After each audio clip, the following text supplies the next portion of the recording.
Exodus chapter 10. Then the Lord said to Moses, "Go to Pharaoh, for I have hardened his heart and the heart of his officials, in order that I may show these signs of mine among them, and that you may tell your children and your grandchildren how I have made fools of the Egyptians and what signs I have done among them, so that you may know that I am the Lord." So Moses and Aaron went to Pharaoh and said to him, "Thus says the Lord, the God of the Hebrews, how long will you refuse to humble yourself before me? Let my people go, so that they may worship me. For if you refuse to let my people go, tomorrow I will bring locusts into your country. They shall cover the surface of the land, so that no one will be able to see the land. They shall devour the last remnant left you after the hail, and they shall devour every tree of yours that grows in the field. They shall fill your houses and the houses of all your officials and of all the Egyptians, something that neither your parents nor your grandparents have seen, from the day they came on earth to this day." Then he turned and went out from Pharaoh. Pharaoh's officials said to him, "How long shall this fellow be a snare to us? Let the people go, so that they may worship the Lord their God. Do you not yet understand that Egypt is ruined?" So Moses and Aaron were brought back to Pharaoh, and he said to them, "Go, worship the Lord your God. But which ones are to go?" Moses said, "We will go with our young and our old. We will go with our sons and daughters, and with our flocks and herds, because we have the Lord's festival to celebrate." He said to them, "The Lord indeed will be with you, if ever I let your little ones go with you. Plainly, you have some evil purpose in mind. No, never. Your men may go and worship the Lord, for that is what you are asking." And they were driven out from Pharaoh's presence. Then the Lord said to Moses, "Stretch out your hand over the land of Egypt, so that the locusts may come upon it and eat every plant in the land, all that the hail has left." So Moses stretched out his staff over the land of Egypt, and the Lord brought an east wind upon the land all that day and all that night. When morning came, the east wind had brought the locusts. The locusts came upon all the land of Egypt and settled on the whole country of Egypt, such a dense swarm of locusts as had never been before, nor ever shall be again. They covered the surface of the whole land, so that the land was black, and they ate all the plants in the land, and all the fruit of the trees that the hail had left. Nothing green was left, no tree, no plant in the field, in all the land of Egypt. Pharaoh hurriedly summoned Moses and Aaron and said, "I have sinned against the Lord your God and against you. Do forgive my sin just this once, and pray to the Lord your God that at the least he remove this deadly thing from me." So he went out from Pharaoh and prayed to the Lord. The Lord changed the wind into a very strong west wind, which lifted the locusts and drove them into the Red Sea. Not a single locust was left in all the country of Egypt, but the Lord hardened Pharaoh's heart, and he would not let the Israelites go. Then the Lord said to Moses, "Stretch out your hand towards heaven, so that there may be darkness over the land of Egypt, a darkness that can be felt." So Moses stretched out his hand towards heaven, and there was dense darkness in all the land of Egypt for 3 days. People could not see one another, and for 3 days they could not move from where they were. But all the Israelites had light where they lived. Then Pharaoh summoned Moses and said, "Go worship the Lord. Only your flocks and your herds shall remain behind. Even your children may go with you." But Moses said, "You must also let us have sacrifices and burnt offerings to sacrifice to the Lord our God. Our livestock also must go with us. Not a hoof shall be left behind, for we must choose some of them for the worship of the Lord our God, and we will not know what to use to worship the Lord until we arrive there."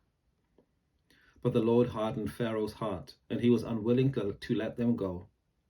Then Pharaoh said to him, "Get away from me. Take care that you do not see my face again, for on the day you see my face you shall die." Moses said, "Just as you say, I will never see your face again." Exodus chapter 11. The Lord said to Moses, "I will bring one more plague upon Pharaoh and upon Egypt. Afterward, he will let you go from here. Indeed, when he lets you go, he will drive you away. Tell the people that every man is to ask his neighbor, and every woman is to ask her neighbor for objects of silver and gold." The Lord gave the people favor in the sight of the Egyptians. Moreover, Moses himself was a man of great importance in the land of Egypt, in the sight of Pharaoh's officials, and in the sight of the people. Moses said, "Thus says the Lord, about midnight I will go out through Egypt. Every firstborn in the land of Egypt shall die, from the firstborn of Pharaoh who sits on his throne, to the firstborn of the female slave who is behind the handmill, and all the firstborn of the livestock. Then there will be a loud cry throughout the whole land of Egypt, such as has never been or will ever be again. But not a dog shall growl at any of the Israelites, not at people, not at animals, so that you may know that the Lord makes a distinction between Egypt and Israel. Then all these officials of yours shall come down to me and bow low to me, saying, 'Leave us, you and all the people who follow you.' After that I will leave." And in hot anger he left Pharaoh. The Lord said to Moses, "Pharaoh will not listen to you, in order that my wonders may be multiplied in the land of Egypt." Moses and Aaron performed all these wonders before Pharaoh, but the Lord hardened Pharaoh's heart, and he did not let the people of Israel go out of his land. Exodus chapter 12. The Lord said to Moses and Aaron in the land of Egypt, "This month shall mark for you the beginning of months. It shall be the first month of the year to you. Tell the whole congregation of Israel that on the 10th of this month they are to take a lamb for each family, a lamb for each household. If a household is too small for a whole lamb, it shall join its closest neighbor in obtaining one. The lamb shall be divided in proportion to the number of people who eat it. Your lamb shall be without blemish, a year-old male. You may take it from the sheep or from the goats. You shall keep it until the 14th day of the month. Then the whole assembled congregation of Israel shall slaughter it at twilight. They shall take some of the blood and put it on the doorpost and the lintel of the house in which they eat. They shall eat the lamb the same night. They shall eat it roasted over the fire with unleavened bread and bitter herbs. Do not eat any of it raw or boiled in water, but roasted over the fire, with its head, legs, and inner organs. You shall let none of it remain until the morning. Anything that remains until the morning you shall burn. This is how you shall eat it: your loins girded, your sandals on your feet, and your staff in your hand, and you shall eat it hurriedly.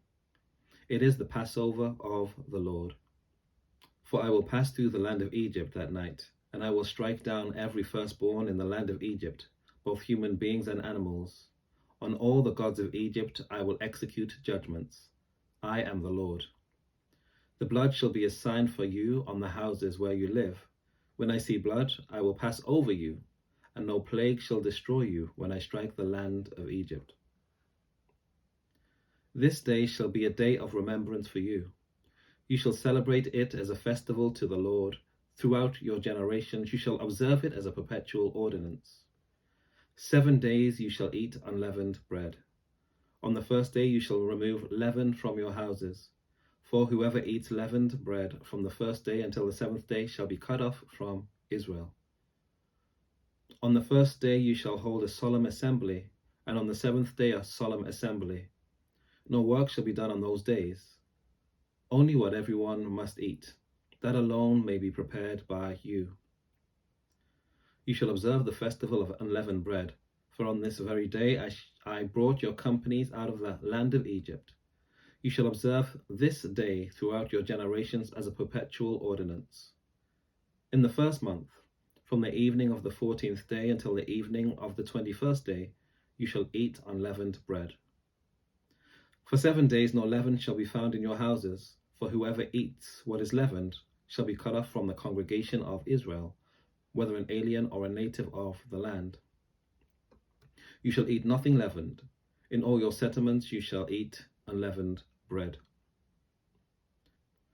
Then Moses called the elders of Israel and said to them, Go, select lambs for your families and slaughter the Passover lamb.